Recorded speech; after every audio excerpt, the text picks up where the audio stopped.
আমার জন্য আঙ্গুর নিয়ে আসো, মাগরিবের পরে আমার হলকমের ফেরেশতা বিদায় নিয়ে যাবে।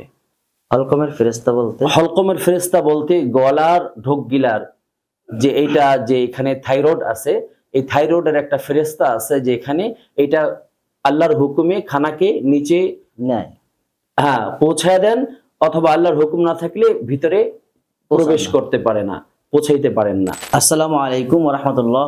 প্রিয় দর্শক, আল কিস্ত পারফিউম নিবেদিত 313 মাসায় বাংলাদেশ অনুষ্ঠান থেকে আপনাদেরকে জানাই আন্তরিক মোবারকবাদ। প্রিয় দর্শক, আমরা অতীতে বিখ্যাত বুজুর্গ বললেও ভুল হবে না, যিনি দাওয়াত ও তাবলীগের জন্য জীবনকে উৎসর্গ করে দিয়েছেন, উনি হচ্ছেন আমারই আব্বাজান হযরত মাওলানা রুহুল কিস্ত রহমতুল্লাহি আলাইহি। তো ওনার ইতিহাস তো অনেক শুনেছি এবং ওনার ঘটে যাওয়া কুদরতি ঘটনাগুলোও আমরা শুনেছি। তো আমরা এবার আজকে শুনবো আমার আব্বাজান রহমতুল্লাহ আলাইহির আব্বাজানের ঘটনা, মানে আমারই দাদাজানের ঘটনা। আমারই দাদাজান ছিলেন হযরত মৌলভী ইয়াসিন সাহেব রহমতুল্লাহ আলাইহি। তো উনি কেমন বুজুর্গ ছিলেন আজকে আমরা শুনবো ওনার ইতিহাস থেকে কিছু অংশ। তো এই কিছু অংশ শুনবো আমারই বড় ভাই হযরত মাওলানা ইয়াসিন কিস্ত দামাত বারাকাতুহুম ওনারই মুখ থেকে। বিসমিল্লাহ ওয়াসসালাতু ওয়াসসালামু আলা রাসূলিল্লাহ ওয়া আলা আলিহি ওয়া সাহবিহি আজমাইন। আব্বাজান রহমতুল্লাহ আলাইহি তাবলীগের মেহনত করতে করতে এমন এক মুজাহিদ ছিলেন, তো উনি বড় পিতামাতা ভক্ত ছিলেন।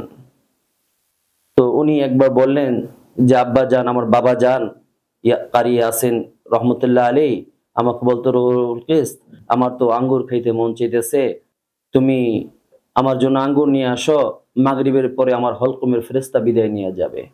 হলকমের ফেরেশতা বলতে? হলকমের ফেরেশতা বলতে গলার ঢোক গিলার যে এইটা যে এখানে থাইরয়েড আছে, এই থাইরয়েডের একটা ফেরেশতা আছে যে এখানে এটা আল্লাহর হুকুমে খানাকে নিচে নেয়, হ্যাঁ পৌঁছায় দেন, অথবা আল্লাহর হুকুম না থাকলে ভিতরে প্রবেশ করতে পারে না, পৌঁছাইতে পারেন না।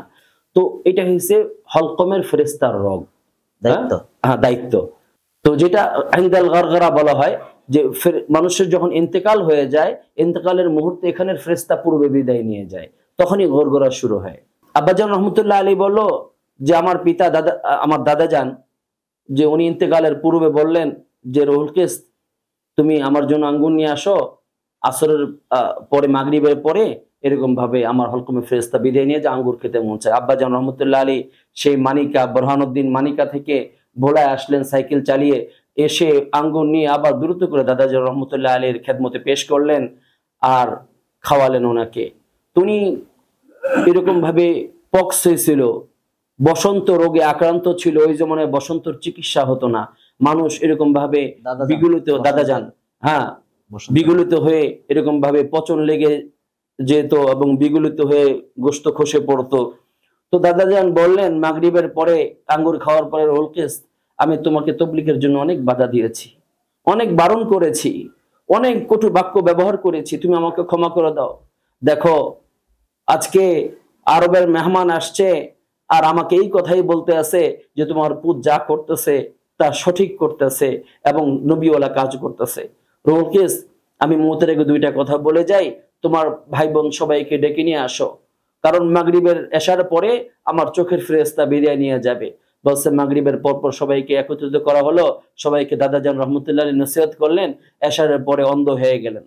তো এরকমই একটি ঘটনা আমার দাদাজান ওনাদের উল্লেখ করার ঘটনা ছিল এমনই যে আল্লাহ বান্দার সাথে এমন এক সম্পর্ক ছিল, আল্লাহ জাল্লা শাআনুর ভালোবাসা দিলের ভিতরে এমন ভাবে লালন করেছেন যে কখন কি হবে ওনাদের ইলহাম হতো।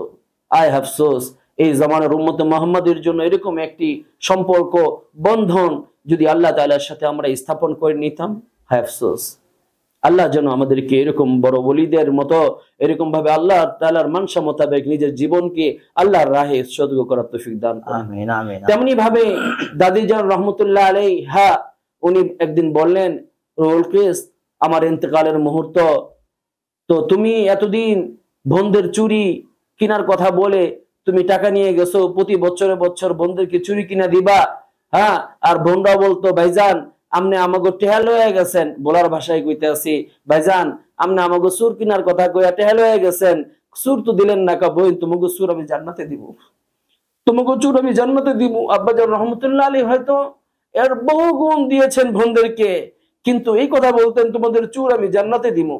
দাদি বলতেন রুহুল কিস তুমি আমার কাছে আসো, দেখো আরব দেশের মহিলারা আসছে, তারা বলতেছে নবীওয়ালা কাজ করছো, তোমারে কত কিছু বলছি, বৈনগো সুরের টাকা দিছি তোমারে, আর তুমি ওয়াদা করো আমার মাথায় হাত দিয়ে যে তবলিগের কাজ ছাড়বা না, আল্লাহ তোমারে মাশরিক থেকে মাগরিব উত্তর দক্ষিণ আল্লাহ তাআলা তোমারে বিদেশে সফর করাও তবলিগ নিয়া, তুমি ওয়াদা করো তবলিগের কাজ কখনই ছাড়বা না। আব্বাজান বলল জামির বাবাজান রহমতুল্লাহ আলীর কথায় আর মা আম্মার কথায় আমি ওয়াদা করে নিলাম তবলিগ আর কখনই ছাড়বো না।